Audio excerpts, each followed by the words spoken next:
nandito tayo para mag-update tayo part 7 at kasama natin yung bisita po natin si Ate Myla Albert Picol ng Alexander Society.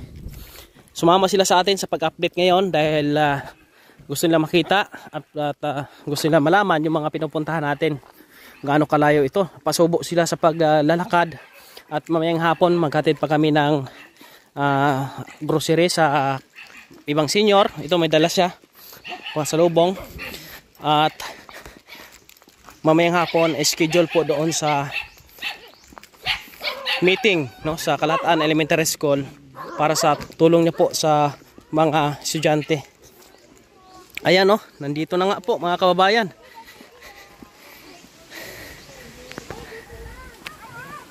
Ito na po mga kababayan, no. Meg, kamusta? Okay, so alright.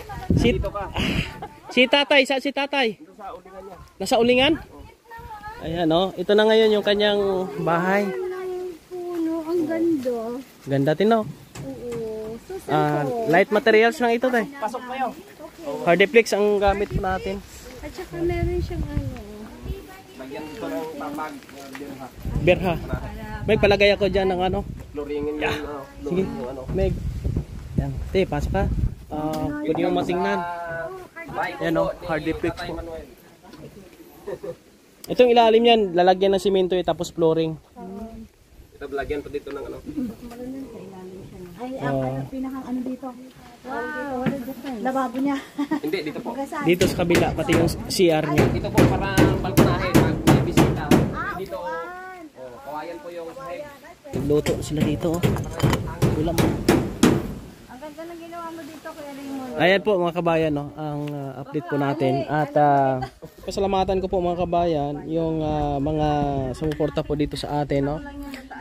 Kila Ate Rosalinda Hubero, no, kay Ate Melchora Natividad, kay Ate Lynn Castor, kay Ate Imelda Bayani, ganoon din po kay Ate Jinjin, kay Ate Minda Lacso, kay Ate Imelda Agawin, kay Ate Evelyn Berthower, kay Ate Ami, no, shout out din po sa inyo.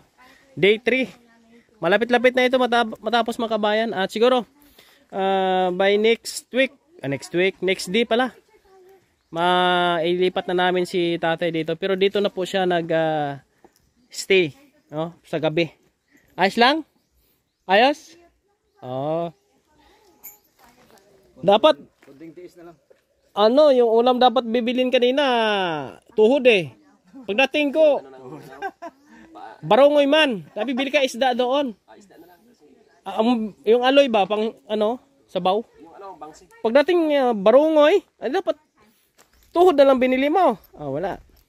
Sige, hatid mo na. Saan si Rami? Salame? Oh? Umuwi na.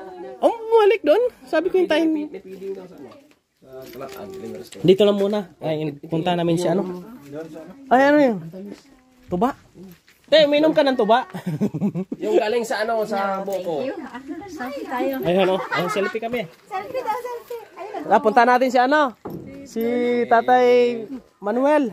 Okay. Para makita din po nila kung ano yung ginagawa ng matanda. Actual. No? Kung anong nakikita nila sa video natin, makikita po nila ng actual, personal, mga kabayan.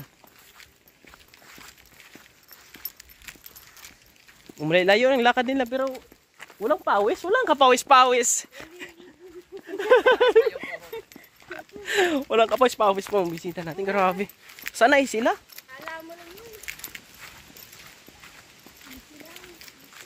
Parang hindi ito first time na maglakad dito. Layo pa nito mga kabayan, layo.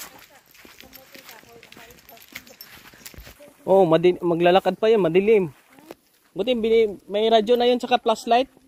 Flashlight dito para pag naglalakad siya dapat yung Ayan o. Diyan kami bumili ng kahoy.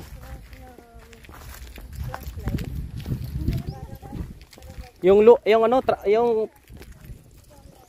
luna.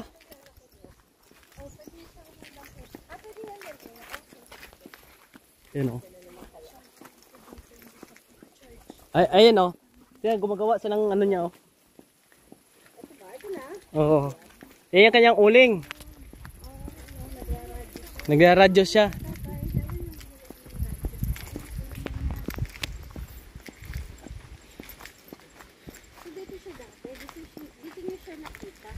Doon sa bahay pa. Akala ko ito yung sinasabi mo. Ito yung ginagawa niya, ng uling. Oh my God. Good morning, Tay. May hapon. Kamusta, Tay? Kamusta ka diya? Magawa siya ng uling. Ganito Ha? pala yan. Nagtitiis kuno sa init. Yung ilalim niyan. Tabunan ng ano yan. Mga ilang araw yan, Kuya Raymond, yung ano niya. Mga 1 week. Kaabot ng 1 week So, yan. binabantayan talaga niya. Oh, tuwing gabi. Doon? Oh, pwede. Sa uling? Ay, akit ka sa uling? Dito lang. Ah, sige, pwede po. Tara.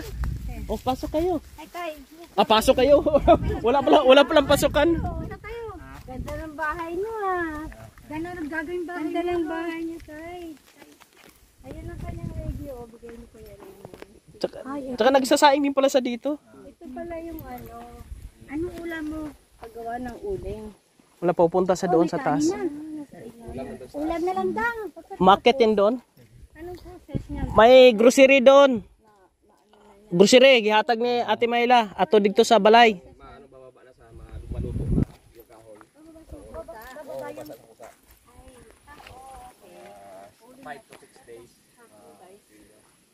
Bumaba na mga kabay. Ibig sabihin, yung part dito ay luto na yan. Biglain mo yan. Yung dito, hindi pa.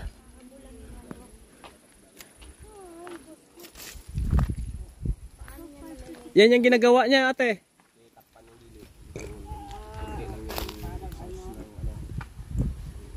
Imagine mo yun, nakayuko na yan, no? Dati kasi, ito ma'am, dati kasi ito, nalaglag, buti nga nakita, umaga, nakita sa ng babae na hinugot siya. Na-hospital yan siya dati, nahulog yan, Ayun, no? kinain niya ng, Kinain ng uling. kinain niya ng, Yung paa niya. doon sa taas, umakyat siya. Siya. Tapos, tumubog. Sa hospital yan, mga 2 linggo. Yan nga, nirekomenda ko kay Kuya Raymond. Hindi ko naman ito ano. Ano din, yung napansin niya na kailangan talaga tulungan. Yan, nagpapasalamat ako sa kanya na napansin niya na bigyan na ano. Matandang binata po ito. Wala ko sa akin. Telbe. Pinsan. Mga pinsan, mga kamag-anak, wala. Malayo doon sa Mindanao. Sa Mindanao. Paano kayo napadpad dito, Tay? Mindanao pala kayo. Cebu, yung pagaling ka sa Tuburan Cebu. Cebu. Tuburan ko at Mindanao, Kibawi, Bukidnon. Pero dito sa may mga apo sa dito sa area. dito may mga pamangkin sa dito medyo layo din. Kasi doon sa labasan, wala siyang hanap buhay dito, makapag-ano siya ng walis tingting, makabenta siya, 21 piraso sa labas, may bibili sa bigas. So, At tapos gagawa siya ng uling. Ginagawa din niya yung ano. Walis ting-ting. Doon po siya, magawa siya sa ano sa niya. Tapos ito mga kalate, mga 5 buwan na niya ito ginawa. Grabe tagal.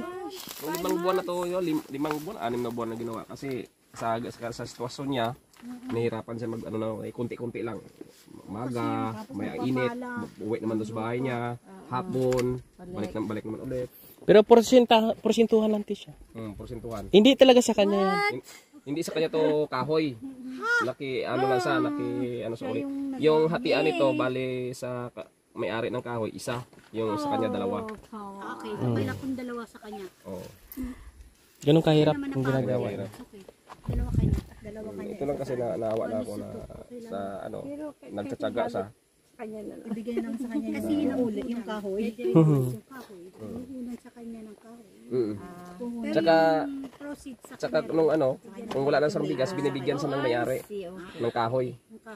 Pero kukunin yung ano niya. Yung ano, Kahoy, babawa sa porsyento niya. Oo. Yung bigas. Oo. okay na yung fair na rin yun. Perang finance ba? Nagpi-finance. Mabalik lang. Sila yung pinan. Pero sa pagkain naman na sa bigas, ang city namin, Palay, may binibigay sa mga senior, kasama naman siya. May yung 5 ganta. Hindi, 3 3 ganta sa isang buwan. Sa isang buwan. Oo. Kaya kapag naubos yon, wala na siya. Gumagawa siya ng paraan. Yan, titinda siya ng walis. Ang mas nakakawa dito sa kanya yung kanyang tulugan. Ngayon, dalhin ko sila doon sa tinitirhan ni tatay din para makita din po nila mga kababayan yung sitwasyon. Kasi nakaraan nag-uling yan doon sa bundok. Ngayon lang po ito, nakita ni Ate Mayla po mga kababayan. At mabuti naman at Ano siya, muti na lang may dumaan na meron na tayong mga katuwang doon sa mabuti naman may nakatuwang na tayo dito, no, sa paggawa ng kanyang bahay. Yun na po ang binanggit ko kanina, no, sila ni Ate Rosalinda Hubero, si Ate Melchora Natividad, sila din po ni Ate Lynn Castor, Ate Imelda Bayani, si Ate Jinjin, kay Ate Minda Lakso, Ate Imelda Agawin, Ate Evelyn Bertower, kay Ate Ami. Yan, sila po yung ating kasama po dito sa paggawa ng bahay ni Tatay Manuel. Yan po mga kabayan, no? Samahan ko po sila doon sa area. siya kung yung panandok niya. Dinalahan ko yan dito yan sa ng plato na stainless. Si Kuya Raymond, nagdala na yung pang-igib na tubig, mineral. Yan yung tubig. Kaya pag turnover doon, lahat ng gamit, kumpletuhin ko yan. Buong bahay talaga kompleto bago ko siya ilipat doon. Tay! May bigay sa'yo si ate. May grocery na binigay at bibigyan kanya ng cash. Agto nairegalo pamasko. Huwag na mahiya. Mga kabayan, no? Nahiya si tatay. Alam mo, pag inuuling niya yan, grabe yan. Pangdagdag. Oh. Ay, Ayan. tigil nyo na to. Magwagawa na lang kayo ng walis. Mahirap na trabaho to. Di nyo na kaya. Kaya nyo pa, pero Siguro na.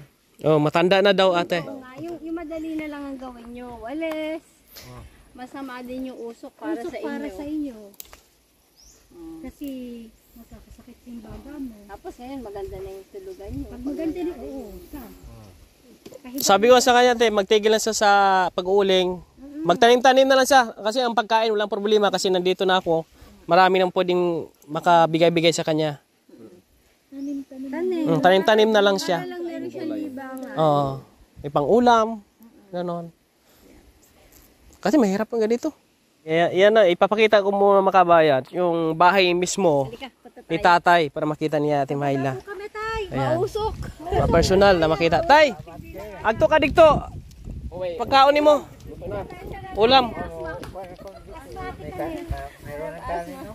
Sige. Yan po. Tara. Para makita din po nila mga kabayan pinakabahay. Yung imo nga grocery ato dito. Sa imo balay. Grabe. Ang hirap po niya mga kabayan, no?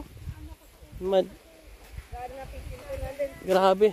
Nakakasira sa bagay yung usok.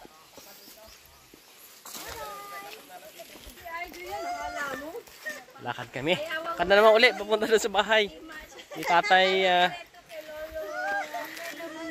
Manuel. Yeah. Nandun pa sa may mga niyugan sa baba. Ipasakay natin yung kalabaw mamaya pag di na kaya.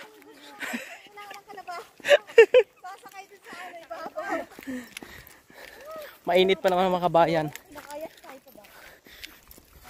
Hingal-hingal sila. Ito yung papasok dito sa bahay ni Tatay Manuel sa looban. Dito na kami sa area.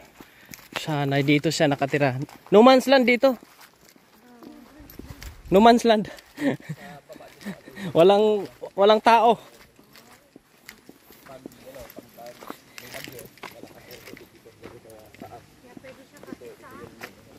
Dito siya. Kaya ang ginawa namin, nilagyan muna namin ng luna. Ito 'yon.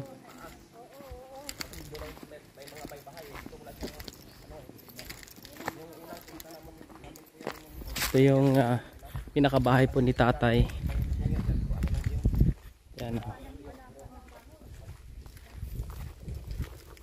Dito sa dati mga kabayan.